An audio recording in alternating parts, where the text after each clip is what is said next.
Hello again.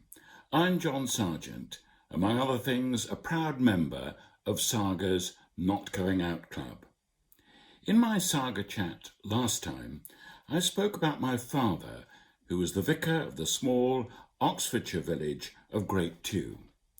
In difficult moments like this, when there's a lot of talk about pulling through and survival, it can be cheering to reflect on earlier times.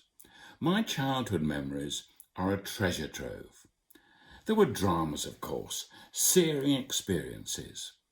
On a blistering hot day, wearing only a pair of swimming trunks, I missed my footing on a wall in the vicarage garden and fell headlong into a clump of nettles.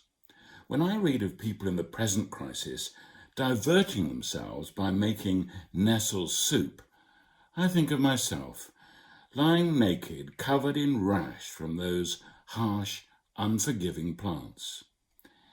If you are 7 years old and something like that happens, you need a grandmother. And fortunately I had one. She was known in our family as the Babo, an affectionate version of Babushka, the Russian for grandmother. She left Russia just before the October Revolution of 1917. A stout, well-meaning soul, she looked like one of those Russian dolls you open up to find smaller ones inside. On that hot, miserable day, she lifted me up and placed me firmly in a cold bath. The water had little effect on the stinging sensation which covered my body, but the Babo was up to the task. "You are a lucky boy," she remonstrated. "Did you know that stinging nettles make you cleverer?"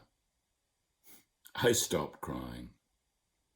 In these strange times, I often think of the resilience of my parents and their generation, not only in the war, but in the Great Depression of the 1930s.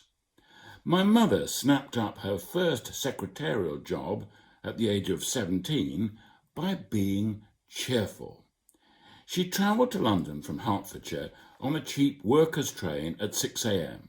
In her purse, she had sixpence, enough for a cup of tea at a Lyons corner house. Her prospective employer had been badgered by lots of girls, desperate to be hired. He asked her how she had spent the day. "Oh," she replied casually, "I've been out shopping." After a few weeks, she earned enough from him to buy shoes. She no longer had to share her best ones with the Bubbo. My mother used to say, "You can get used to almost anything." But even with her strength of character and willpower, she would have found parts of our lives at the moment very trying. My father, like me, could bury himself in a book, but she needed people, and lots of them. Social distancing. How awful. At parties, or for that matter during routine visits to a bus stop, people couldn't resist telling stories to my mother, and she loved recounting them. She would have been a brilliant reporter. I learnt a lot from her. In the middle of a surprising event, you might catch her upping the tempo, improving the account to be, even while the raw material was still taking shape. I remember her at 90 with a rapt audience at her home in Devon, like an ancient storyteller in a biblical scene, part of a long-lost oral tradition. One of her favourite tales was how, as a little boy, I had disappeared in a London park. Eventually, I was found by a policeman. I was sitting sadly alone on the grass. "Are you Johnny James?" he asked. And I replied crossly, "Of course."